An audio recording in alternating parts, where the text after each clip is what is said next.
y en especial a todos los radioescuchas del noticiero. Usted es uno de los promotores del voto en blanco en Colombia. Sí, Aldemar, en mi calidad de directivo del partido PRE, Partido de Reivindicación Étnica, inscribimos el apoyo para hacerle campaña al voto en blanco. Y así figura en el formulario de inscripción ante la Registraduría Nacional del Estado Civil.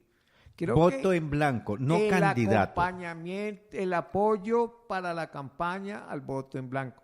Venga, hay varias versiones. Una, la primera, que usted es un señor Wilson Rentería. El presidente de nuestro partido. Lo que están diciendo los grandes medios nacionales es que usted y él quieren volverse ricos con la plata que da el Estado por el voto en blanco. Eso no es lo que dice la Constitución. La Constitución en su artículo 258 dice que el voto en blanco, si es mayoría absoluta en la primera vuelta, obliga a repetirse las elecciones presidenciales. Y la ley 1475 manifiesta que los partidos políticos pueden apoyar el voto en blanco. Con fundamento en esas dos normas, inscribimos nuestro apoyo al voto en blanco. Hasta allí todo iba conforme a la Constitución y la ley, pero era nuestra actuación que la teníamos previamente estudiada. Claro, voto en blanco. Voto en pero blanco. Resulta que en el tarjetón para las elecciones del 27 de mayo aparecen dos votos en blanco. Bueno, el de PRE y otro que dice voto en blanco. Allí se empezó a enredar la situación, pero no fuimos nosotros quienes enredaron la situación y que para bien nuestro se ha generado toda esta polémica nacional. A ver, tenemos como registrador nacional un señor que sabe de todo menos del sistema electoral colombiano. Vimos cómo el 11 de marzo salió por medios a autorizar votar con fotocopias que llevaba el mismo elector. La Constitución dice que solo se puede votar en tarjetones debidamente impresos y con las medidas de seguridad provistos por el Estado. Yo solicité ya los resultados de las consultas y voy a pedir su nulidad porque se votó en documentos no autorizados por la ley. Es decir, ¿valdrían solamente los tarjetones que hayan sido? No, tienen que excluir, declararla nula toda porque no se puede determinar qué tarjetón es válido y cuál no es válido. Ay, Dios. Iremos a un proceso que podrá tomar 3 años, 4, pero que tendrá consecuencias jurídicas. Eso es lo primero. Y lo segundo. Si ese señor sí.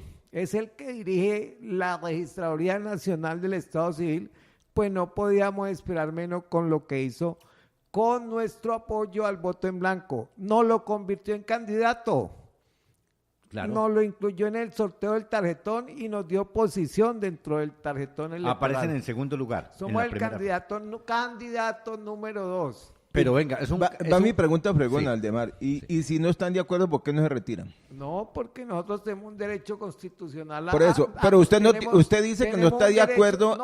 Pero déjeme hablar. La vez pasada no me dejó hablar. ¿Por qué no es, si ustedes no están de acuerdo con que les hayan la restitución de la plática que van a recibir, ¿por qué no se retiran y siguen apoyando el voto en blanco como debe ser? Pero ahora están contentos con ser candidatos, así haya sido un error. A ver, lo primero... Buena plata van a recibir. Venga, lo primero es que no nos podemos retirar. ¿Por qué no? Si ustedes no fueron por consulta, ustedes se pueden retirar. La Constitución y la ley no permite que el tarjetón se modifique. No se puede modificar. No se puede modificar. Entonces, eso es lo que nos falta. Antes de dar opiniones que no corresponden a las disposiciones legales, le está pasando lo que le pasó al registrador. Bueno, entonces... está bien que me pase lo del registrador, que eso es lo mismo que le puede pasar a cualquier ciudadano. Pero ustedes lo hicieron maquiavélicamente. Están esperando los 4,000 o más pesos que les van a dar por votos que la gente no sabe. Se van a llenar de plata, es la verdad. Sigue usted más equivocado porque son 25,000 millones, no son 4,000. Son no, le estoy diciendo 25.000. por restitución de votos. No, permítame, y después de que le explique el tema, desde el punto de vista legal, mi posición personal la tengo y la discutimos. No, totalmente, pero vaya abriendo la cuenta. Ya tienen la cuenta lista. No, permítame, entonces les sigo. Entonces, el señor Laguardo lo pregunta, es lo que estoy diciendo, nosotros nos inscribimos para apoyar el voto en blanco. Y así está nuestra solicitud ante el Consejo, ante el Registrador Nacional del Estado Civil, para apoyar en el voto en blanco. Y lo dije, ese señor llegó a ese puesto porque es un puesto político y le correspondía al Partido Liberal y ni siquiera le hicieron examen de nada. Entonces, él nos lleva al barullo. Pero lo favoreció. Venga, y no solo a nosotros, porque me permite seguirle explicando a Ana ver en la que estamos. Lo que yo quiero, discúlpeme que hable en primera persona, es aclarar varios puntos y dudas jurídicas que hay en este momento. La primera duda jurídica. Aparecen en el tarjetón 2 casillas de voto en blanco. Primera duda jurídica. Al partido de ustedes, al movimiento de ustedes que inscriben el voto en blanco sin candidato, lo convierten en candidato. ¿Qué pasa en un eventual resultado electoral el 27 que marque la mayoría de los colombianos o resulten ustedes en primero o segundo lugar en las votaciones del 27 de mayo? Lo primero es que la votación por el candidato 2 y el voto en blanco se suman. Por ser el voto en blanco. Es que es el mismo, entonces se suman. Ya. Si la suma de los 2 votos, siendo el 2 candidato, queda entre las 2 primeras votaciones, vamos a segunda vuelta. Iría el que gane o el que quede segundo. O el que quede segundo. Y el voto en blanco. Mire la interpretación tan maquiavélica. El hecho de que estén en 2 sitios diferentes hacen que en realidad hayan 2 posiciones sobre voto en blanco. Uno con candidato y uno en voto en blanco. Claro, lo que pasa es que les conviene decir ahora que se suman. No, pero eso en realidad no es así. Pero Fabio, allí el error, pienso, con todo consideración y respeto, es un error de parte de la Registraduría Nacional del Estado Civil y no de quienes inscriben un movimiento que aparece motivando el voto en blanco. Vea, le tengo que decir que... Sí, Aldemar, pero es que cada uno tiene nombre propio. Cada uno tiene nombre propio. Y así saque todas las normas legales, eso no me lo puedes mentir. Cada uno tiene nombre propio. La Registraduría Nacional nos puso nombre, nos puso apellido, y el Consejo Nacional Electoral hace 6 años previo que podían haber más de un voto en blanco y todos se sumaban. Eso no es actuación ya mía. Hay jurisprudencia sobre desde el 2011 y ya le mando los decretos pertinentes. Desde cada uno tiene nombre propio. Pero se suman. No, esa es interpretación suya. No es interpretación mía, suya maquiavélica como la inscripción que hicieron. Lo Ustedes que pasa es sabe que le diga la verdad y me silencio, ustedes son alcabaleros. Están ganando por punta y punta con el desconocimiento de la gente. No, pero es que es el que desconoce el registrador nacional y 9 miembros del Consejo Nacional Electoral. El desconocimiento de la gente que va a votar, es más. Mi llamado, y yo sé que no tengo el peso suyo para argumentarlo, verá cómo el voto en blanco, la gente va a votar, va a anular mejor el voto que echarle voto en blanco para que ustedes llenen de plata. Vea, en el mes de enero la intención del voto en blanco era el 30%. En enero. Los medios de comunicación ya ni lo encuestan. Pero para su dolor se van a llevar una sorpresa el 27 de mayo. Porque es que el voto en blanco... A mí sí me va a doler porque es plata para ustedes de una manera alcabalera. El voto en blanco... Espero verlo por aquí diciéndonos cuánto les va a ingresar. Espero verlo. Es que yo le puedo pasar... Hoy es 3, ¿no? Vea, espero verlo después de elecciones diciéndonos cuánto les ingresa. Aquí estaré. En esta mesa he estado soportando debates mucho más pesados del que usted me está planteando. Entonces... Continuando con el tema, el registrador nacional del Estado Civil no le puso apellido al voto en blanco.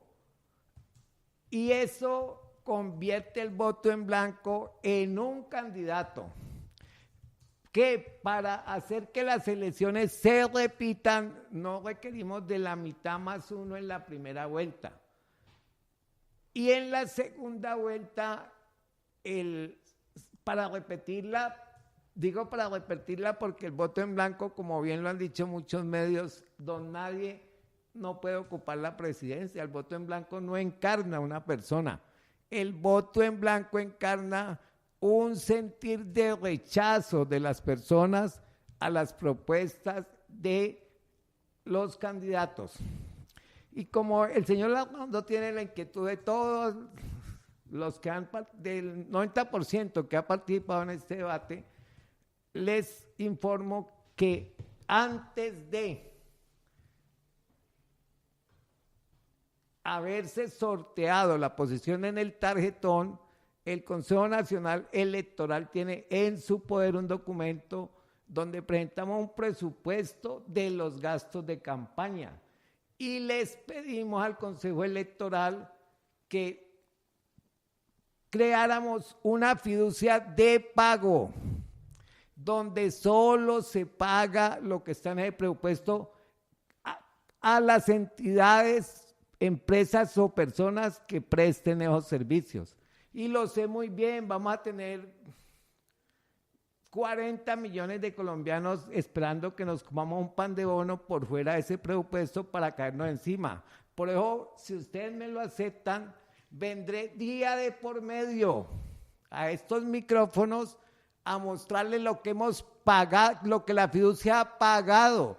Aquí partimos, en nuestro país la Constitución dice que somos de buena fe, pero aquí somos de mala fe. Aquí pensamos como actuamos y vimos diciendo, lo primero es que van a robar la plata. Por eso hay un instrumento de garantía. No solo abrimos la cuenta bancaria, tramitamos la fiducia de pago. Y aquí traeremos día de por medio el pago, los pagos que se efectúen frente a esos recursos. Abogado, si la sumatoria de los dos votos en blanco que aparecen en el tarjetón suman más del 51%, quiere decir entonces que se repiten las elecciones y no podrán participar quienes estén inscritos. Exactamente, en primera vuelta. En primera vuelta. Pero como convirtieron el voto en blanco puede pasar a la segunda vuelta. Porque hay un inscrito como candidato sin tener candidato. Sin tener candidato. Uh-huh. Eso es una ¿Y qué pasa si en segunda vuelta gana el voto en blanco que no tiene candidato, pero que lo metieron como candidato? No está previsto en la Constitución que pase. ¿No? ¿Seguirá sí. Santos presidente? No. En esa eventualidad de que que el voto en blanco pasara a la segunda vuelta, al presidente le toca expedir un decreto de estado de sitio, uh-huh, porque el país está a puertas de caer en un vacío institucional. ¿Y ese decreto de estado de sitio para qué y qué fin tiene? Para que diga qué pasa si el voto en blanco gana la segunda vuelta. ¿Y no lo podrían hacer antes para no someternos a esa delicada situación? Porque estamos en un hipotético de que el voto en blanco pase a la segunda vuelta. Uh-huh. No hay un hecho cierto que permita decir estamos ante un vacío institucional. Y quiero referirles algo, o sea, nosotros, y están todas las pruebas, nosotros inscribimos el apoyo al voto en blanco. Uh-huh. Y nuestra campaña no va a ser voten por nosotros. ¿Vote en blanco? Vote en blanco. Uh-huh. Vote en blanco. Por cualquiera de las dos casillas. Y no es vote por nosotros, no sea el caballero, abogado. No, es que ahí están diciendo vote por nosotros, y usted mismo lo acaba de decir, ganamos con el voto en blanco más el otro voto en blanco. No diga que no es vote por nosotros, es vote por nosotros. Venga, no meta a la gente en silogismos. Vea, nosotros tenemos el derecho a apoyar el voto en blanco y el Estado debe financiar esa campaña. ¿Quién abrió los dos votos en blanco? No lo abrimos nosotros. Felices ustedes que eso hayan pasado. No, sabe que a mí me encanta tratar con instituciones y personas que sean brutas porque generan lo que están generando. Me cuento yo entre los brutos. No, yo no. Me cuento me cuento entre los brutos porque esto me permite a mí también descubrir la brutalidad, los alcabaleros que le sacan la plata al Estado. Y sabe que yo sí tengo que decirle que contra el Estado me ha ido muy bien porque son tan brutos. Sí, perfecto. Que demanda que presento, todas las ha ganado. Demanda que prospera. Por eso usted conoce las debilidades del Estado y por eso hacen estas jugadas del PRE.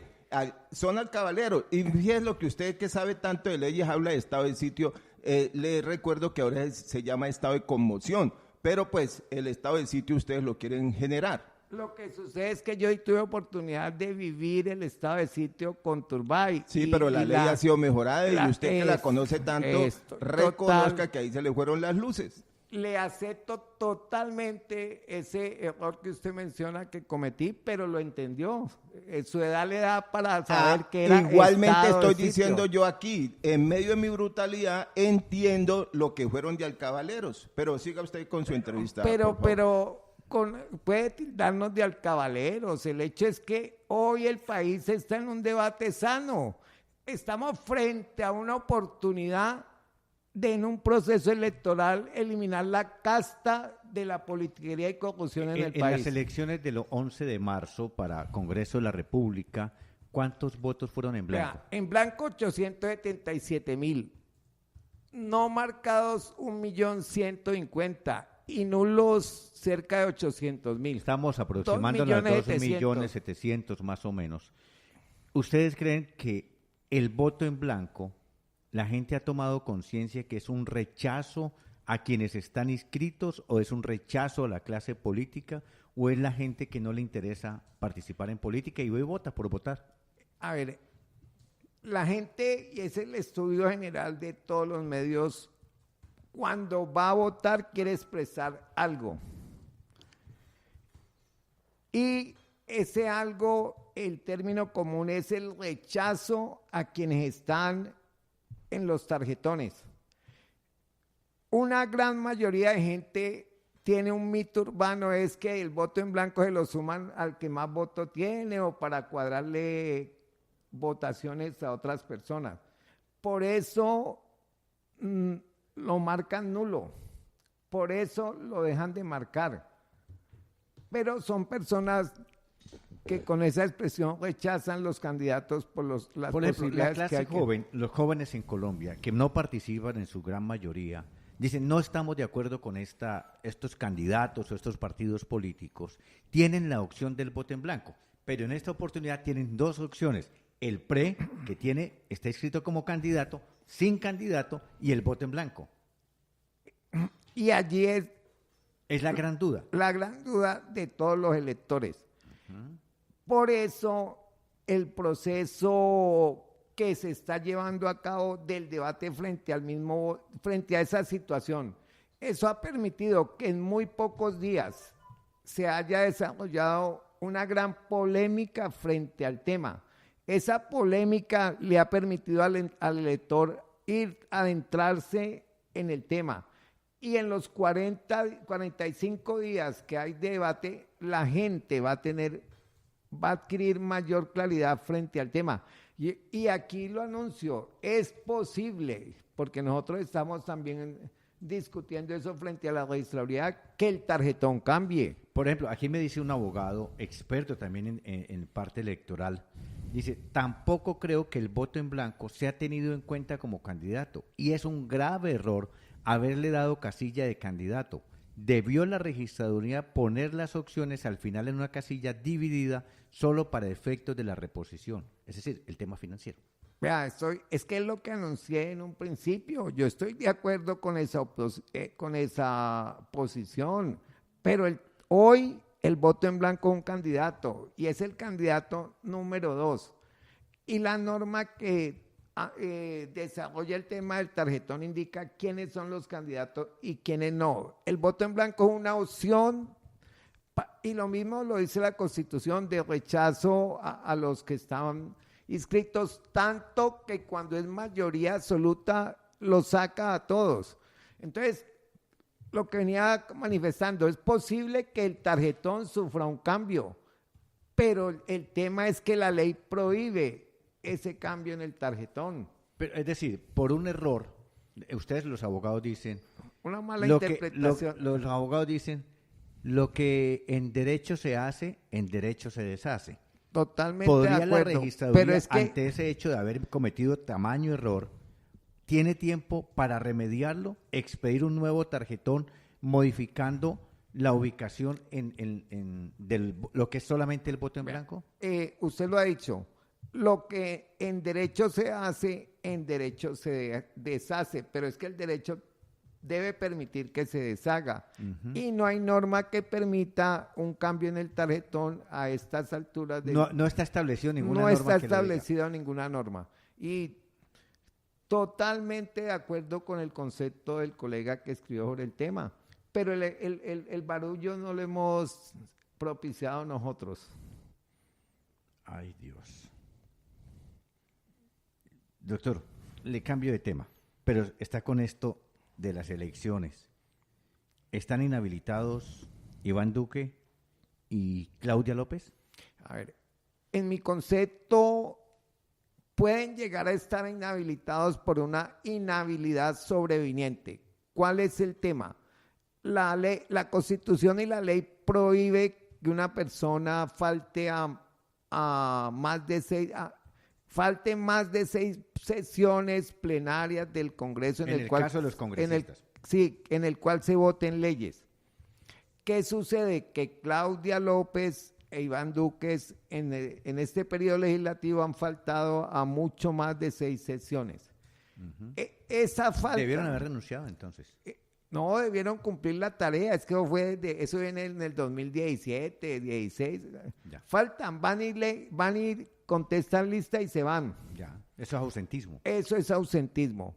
Entonces la ley dice... Y ya hay una senadora o congresista que fue sancionada, que ¿no? fue despojada de la investidura. Sí, claro. De despojar a un congresista, a un concejal, a un diputado de la investidura, es decirle usted nunca puede volver a participar en política. Salvo si el fallo dice que queda inhabilitado. Si no lo dice... No, es que no necesita decirlo. ¿No? La ley establece como consecuencia que quien pierde la investidura no puede volver a ser político, no puede participar en elegir, no puede ser elegido, no puede ser elegido. Perfecto. Entonces, si a Claudia López e Iván Duque le siguen un proceso de pérdida de investidura. ¿Quién lo debe adelantar? ¿El propio Congreso primero? No, es el Consejo de Estado en sesión plena. Pero si alguien lo demanda. Si alguien lo demanda.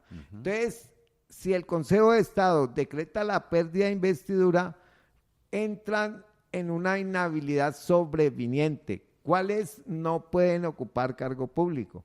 Y si fueron elegidos como presidente o vicepresidente, perderían esa calidad. ¿Cuánto dura esa investigación, ese proceso? Ese proceso dura 1 año. Ya. O sea que estamos frente a otro... Ante otra dificultad jurídica como la que tiene Mocus.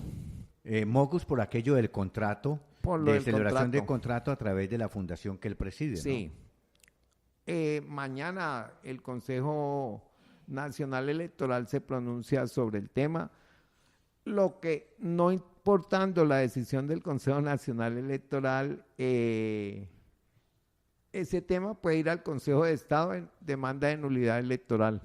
Bueno, y hay otro caso, el famoso Tintico, Humberto de la calle Lombana, Sergio Fajardo. De la calle Lombana solicitó al Consejo de Estado un concepto en el sentido si puede haber alianza. Dice la norma, usted no la puede precisar, que quien haya participado en consulta para escogencia de candidato no puede adherir a otro. La norma es tan clara que yo no entiendo el desgaste de ir al Consejo Electoral a que reafirme lo que está constitucionalmente consagrado.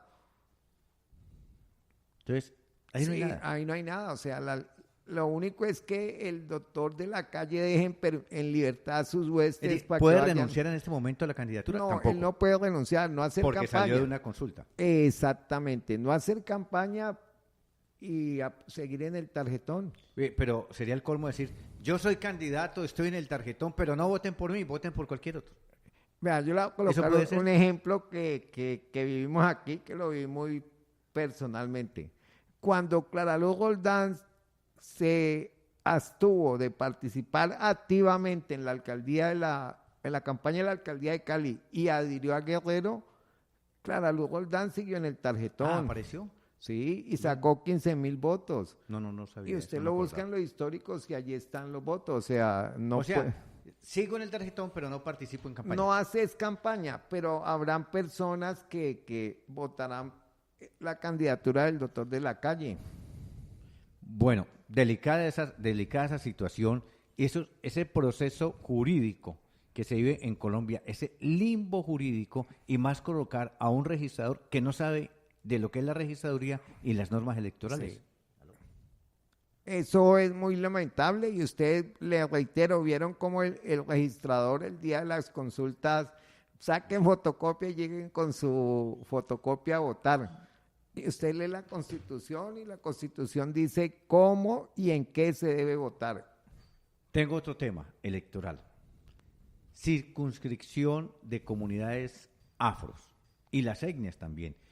Hay dos temas ahí. Primero, se inscribieron de manera irregular unos candidatos y esas fueron, ¿cómo se dice?, inhabilitada la inscripción. Fueron revocadas las inscripciones. Eso sí, ya salió la publicación de revocadas las inscripciones, sí, pero aparecieron en el tarjetón y votaron por ellos y fueron elegidos. No, vean.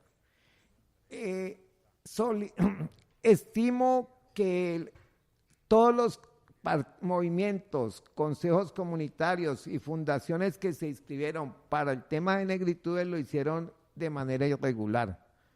Eso me llevó a impugnar ante el Consejo Nacional Electoral esas inscripciones. El Consejo encontró que 17 de las 42 listas estaban mal inscritas y las revocó. Sí. Con debida anticipación, no, porque la decisión no salió tan pronto como esperaba. Le solicité a la registraduría excluyera del tarjetón electoral esos movimientos o partidos que habían sido revocados. No las excluyeron. ¿Qué pasó? El día de las elecciones, esas 17 listas recibieron votos a lo largo y ancho del país, en el orden de los 47,000 votos. Cuando hicieron el preconteo de la circunscripción de negritudes, se encontró que los votos válidos eran mayores que los votos en blancos. Entonces, como habían computado los revocados, pedía al Consejo Electoral los excluyera. Uh-huh. El Consejo de Estado la semana pasada me concedió la petición porque era lógico.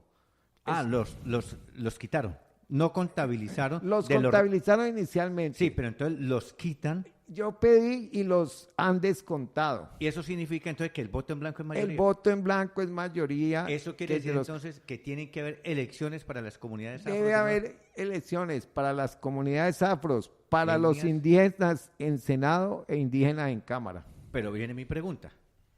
Yo, discúlpeme que hable a título personal, voté por el candidato del partido Y.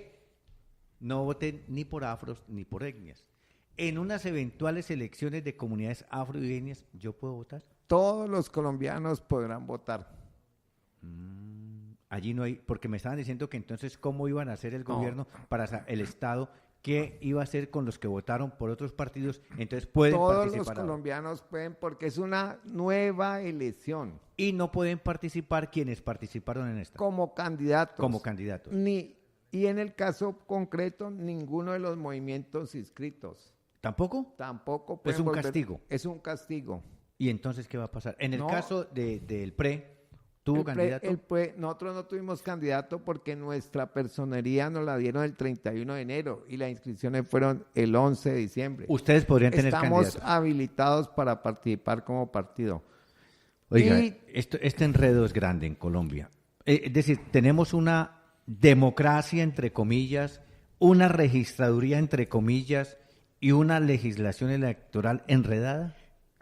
Muchísimo, pero la enredada son los actores que deben, primero, organizar el proceso electoral. Uh-huh. Segundo, los que lo deben vigilar, que es el Consejo Nacional Electoral. Y terminan pagando las consecuencias los electores, los posiblemente elegidos.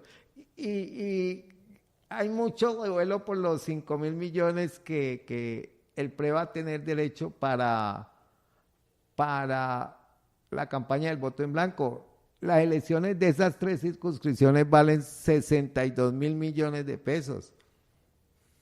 ¿Cuánto? 62 mil millones de para pesos. Elegir 4, para elegir 4. 2 afros en Cámara. 2 indígenas. En Senado. Y uno entonces, Cámara, para elegir 5. Oiga, esto es una vagabundería. No, por eso, es que lo que... Pero... ¿Y a este señor registrador quién lo defiende? No, el Partido Liberal. ¿Ah, él es liberal? Él es liberal.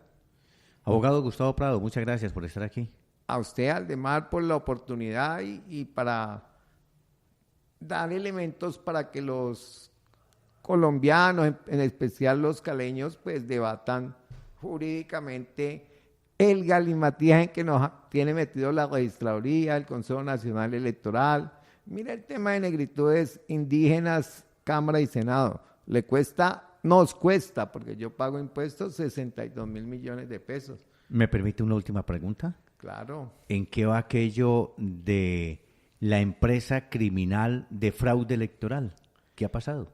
No, la Fiscalía está en la... Se llevaron unos computadores de aquí, ¿no? Sí, y se han llevado información. Han llevado información porque las pruebas documentales que se obtuvieron dentro del proceso de escrutinio claramente dejan ver que hay manos criminales, la forma como alteraron los formularios de 14, 24. O sea que esos jurados de votación que los determina la registraduría, pero que los ponen los partidos y las empresas, desde allí es donde comienza el fraude. Allí es donde inicia el fraude. El fraude se inicia con muchos meses de anticipación de las personas que participan de él, porque tienen que llegar lo tienen que materializar en coordinadores de puesto, jurados de mesa, transmisores de datos, receptores de datos del día del preconteo y conteo. Abogado, muchas gracias. A usted, muchas gracias al señor Larraondo, una controversia que le sirve muchísimo a la ciudadanía y a los radioescuchas. Venga, antes en el día de hoy estamos entutelando a la revista Semana y al Ministerio de las TIC porque al candidato Voto en Blanco, siendo el tercero en la encuesta, no nos invitaron al debate presidencial. Pero si no tienen candidato. Tenemos candidato. El voto en blanco. El voto en blanco. ¿Pero a quién sentarían allá? No, nosotros tenemos voceros inscritos ante la registraduría. Muy amable. A ustedes, muy formales. Sigamos con esta reloca política que se tambalea. Como se tambalea el Pacífico colombiano que está empezando a despertar y están gestando